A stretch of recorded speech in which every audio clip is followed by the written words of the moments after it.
Now let's carry on here. So Griffin on human rights, our book here, Griffin on human rights, chapter 2, first steps in an account. So let's start to wrap this chapter up because it's a preliminary discussion, as Griffin keeps reminding us. So I find that some of the arguments in here are unsatisfactory, but let's cut him some slack because it's the beginning of the text and we've got a ways to go. So we're now in section 2.6 of chapter 2.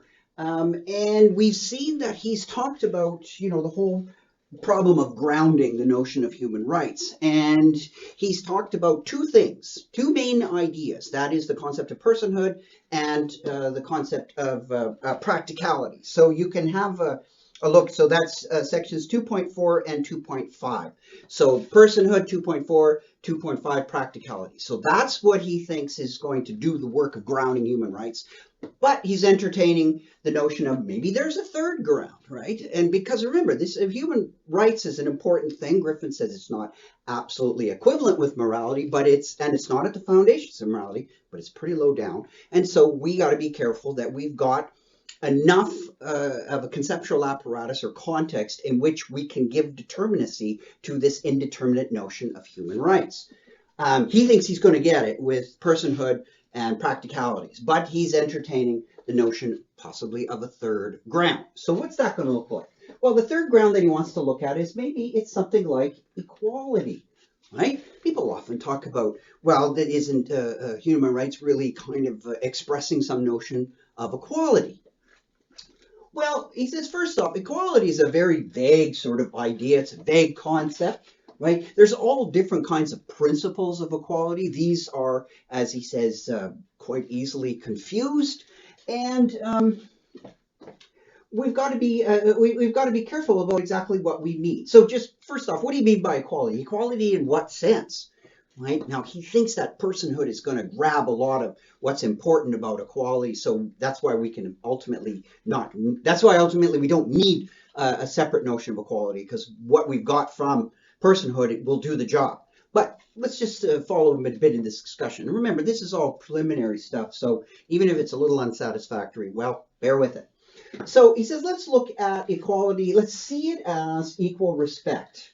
Now, he says something like this. Well, equal respect is not going to be a good ground because it's basically the basis of the moral point of view to begin with, right? So that's, sort of a broad sort of notion of morality in general. And he thinks ultimately that equal respect too is ultimately too vague. It's too empty. You're not really going to get something like a robust notion of a human right just out of the basis of equal respect, right? But what we'll take or need from equality, we're already going to have built into the notion of personhood. And we'll see that a little bit down here when I get there towards the end of this video. But he also wants to say something like this, and I think there's a couple of good sort of rules or general kinds of maxims, shall we say, methodological maxims, that is, not necessarily ethical ones, but just methodologically. And here's one, goes like this. A certain value like equality or equal respect, something that's a value, it may play a role in working out what we mean by human rights. He says, there's lots of values that could be built in to the process of working out what we mean, giving determinacy to the notion of a human right. But just because that a value may play a role, and might be a very important role in our discussions, that doesn't follow that the value grounds the human right. So a value that you may use when you're talking about fleshing out the meaning or articulating or giving some more determinacy to a concept like human rights, just because that value X, whatever it happens to be, in this case maybe equality, just because that plays an important role in your discussion, that's different. He says it's a non sequitur. It doesn't follow, non sequitur does not follow, that value in question, like equality, would ground the concept that you're trying to work out, like human rights. So just because it plays an important role doesn't mean it plays something like the notion of a base or that upon which you derive the notion of a human right. All right, so in part of this discussion also, Griffin wants to pull the notions of like fairness and some other things away from notion of a right. And so he's trying to sort of show that he can capture what we need through the notion of personhood. And lots of times we even think that something might be an example of a human rights violation. No, it might be a moral violation, but it's not necessarily a human rights violation. So, we don't want to say, well, you need everything that you might worry about with fairness is going to be a human rights issue. No, there could be things about fairness that are not necessarily human rights issues. You could have fairness. You could be treated unfairly without having human rights violations against you. So that's important too, is that, human rights, we don't need to ground absolutely everything to talk about human rights. So he's trying to keep in mind, he's trying to, come up with determinacy, but he doesn't want sort of the extension of human rights. Remember, as he talked about extensions back in the earlier parts of the book, he doesn't want it that everything falls under the extension of the concept human right, right? Its intention doesn't allow us to apply it just everywhere. It is definitely, there are limits. There are limits to the extension of it, the applicability of it. So he gives a couple examples of where fairness could be violated, and in one case it's a very simple one, in one case it's more complicated, and in the more complicated one, you're not sure if it's necessarily a human rights violation or not. So let's look at the simple case where you could have fairness pulling it away from a human rights violation. And this is, he gives a standard kind of free rider problem. Now, the free rider problem is something that comes up in the logic of collective action. You can look all that up. But it basically goes something like this, just very simply put.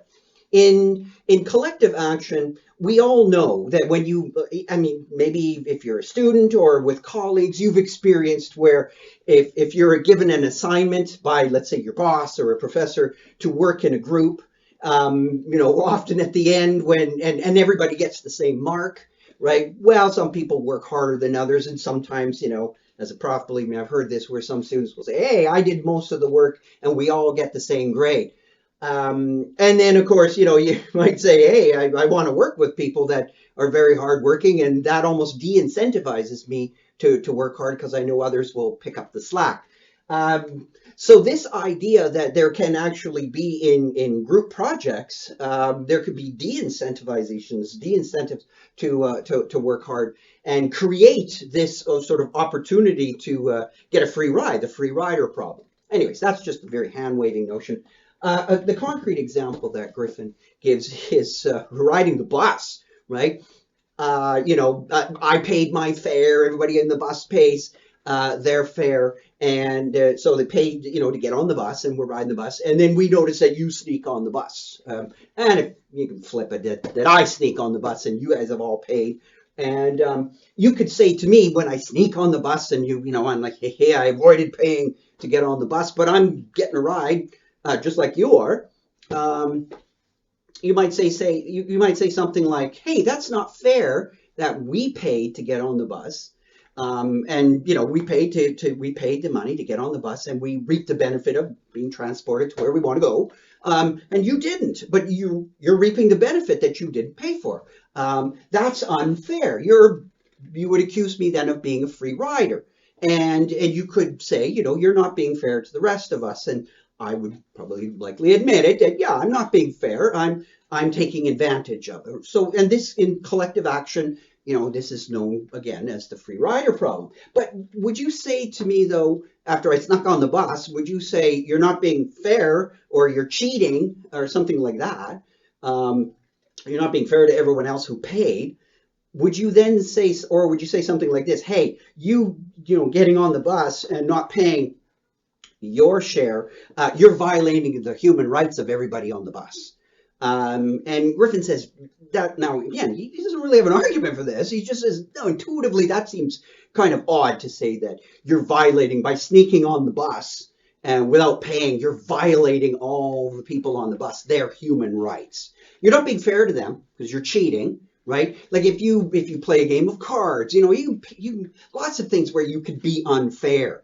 And in your everyday life, and would you always say that you walk around and you're unfair, if you shortchange someone or whatever, like you go and you buy something and a merchant shortchanges you, or you shortchange them a bit? Is there been a human rights violation Griffin is saying, well, I don't think we want to use that term for that. So the basic free rider problem is a question of fairness being violated, yeah, but not a human right. How about this one? This one's a little bit. So this is a relatively simple one. It's a little bit more advanced. Let's say you and Joe have the same job at a company. This is one of Griffin's examples. And both you have the same job and you both get paid really good money. Okay, so both of you get really, really good money. However, you find out that Joe or Sally, it doesn't really matter. Just a different person than you gets paid, let's say twice as much, but you're still making. It's not like you're making just lousy wages. You're making a lot of money and you're comfortable and you're happy and all that until you realize, hey, this other person's getting paid twice as much as me. Is that a human rights violation? Well, we'd certainly run and immediately would say, this is not fair. We're doing the same job, and there's a huge there's discrimination, right? Something's going on here, right? We're doing the same job. We should be getting paid the same amount. Whatever that happens to be, whether it's Joe's rate is the best rate or my rate or whatever, it should be the same. Otherwise, there's some kind of discrimination going on. Is that necessarily a human rights violation? Well, Griffin says not necessarily. It's unfair, but again, and it's more serious than maybe just this little free rider problem, right? Because that could have a big impact in life or whatever, the house you can buy or whatever might have an impact on your decisions more than this one would. But let's look at what's the reason for the discrimination. If you found out that it was based on gender or race, yeah, you'd probably say, hey, that looks like a violation of human rights. I mean, it could get more complicated than, gender, race. That just always creates a number of complications. Very difficult to sort out. But usually we would pretty well be pretty comfortable in saying, look, if that's what the decision was predicated upon, right? Something like that. Boy, that's looking like a human rights violation. And Griffin is going, I think it's pretty clear. Yeah, you probably got something there. All things considered, yeah, if it went like this and down onto this side of the little tree I've drawn, yeah, you're looking at it. But what if you just found out something like this? You went and talked to the CEO, and the CEO goes, oh, Joe's my kid, right? And you say to the CEO, well, that's the reason? And she looks at you, or doesn't matter. She looks at you and goes, yeah, Joe's my son. Or he looks at you and says, yeah, he's my kid, or whatever. The point is that in this case, you can switch all the things around, but the point is that on one side of it, it's discrimination along these lines, and then here you could, just say it's like family lines, right? So would you say in this case, probably not. You'd still be mad, and you'd still say this is really unfair, and I would too. But would I want to say that, oh yeah, this is immediately a human rights violation? So this is where we have to be careful. If they're extensionally, in many ways, they're equivalent, right? They're both cases of, this is all the same in both cases. But, maybe at this very level as to why this sort of physical situation came about, could be two different ways that led to it, right? So one was discrimination along these lines, and one was favoritism, if you don't like the word discrimination on this side. It was favoritism towards family or whatever. So in that sense, so what Griffin wants to say is that a lot of this is really, it's much broader. Equality is going to be, much broader than human rights, and it's going to help us articulate it, but it's not always going to be involved in. So we shouldn't really tie equality into human rights. But it's already tied into the notion of personhood, because you might say, well, I don't know where it's going to be, but come on, it's got to be somewhere in the foundations of human rights. Equality's there somewhere. Don't we have human rights, and it's like we're equal in some way? I mean, sure, we look different, we sound different, with different heights and whatever. There's something common, right? Like, oh yeah, well, what about this one? Unfortunately, it doesn't always happen, but should we not all be at least be thinking about, we're equal before the law, right? Come on. So there's something, law, human rights, and equality, isn't that all bound up? So isn't equality somewhere in the foundations? And Griffin goes, yeah, sure. That's possible, and that's probably likely. However, again, it's that, we've already talked about, personhood. Remember, the whole foundation of human rights is predicated upon this notion of personhood and agents. And we'll talk again a little bit more about agents, but we're all agents, right? We're, all human agents, and we'll talk a little bit more about what that means, but that's already in common. So that's already equal. There's already a sense of equality built in. So the personhood thing will do it. So if you want to add it on, it's superfluous. It's not needed, right? And it may cause other problems because of its vagueness. So in that sense, we don't need to go any further because we're all agents and we're equal agents, equal moral agents, equal normative agency. We just don't need anything more. Now, at the end of it all, did we really get a supreme knockdown here? I'll give you a little bit of my opinion.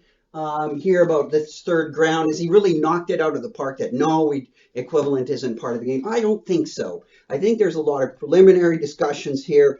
He is definitely trying to shake you of this attachment to, everything's, equality and human rights. All this stuff is bound out and at the basis of morality. He's trying to pull these things apart, and get you to think a little bit more about what the role of personhood will do in grounding human rights. And maybe that's a sufficient basis. And we go with what we need rather than maybe with what we would just like. So no, we don't have a knockdown argument here, I don't think, in that sense. But he wants to show in the rest of the book largely that personhood and practicalities, so the sections just before this, section 2.4 and 2.5, that personhood and practicalities, respectively, will do the job of grounding human rights and answer our practical questions. But in terms of a strict, knockdown argument against it, including a third one, not necessarily, but he certainly is starting to make the case and will continue making this case in the rest of the book.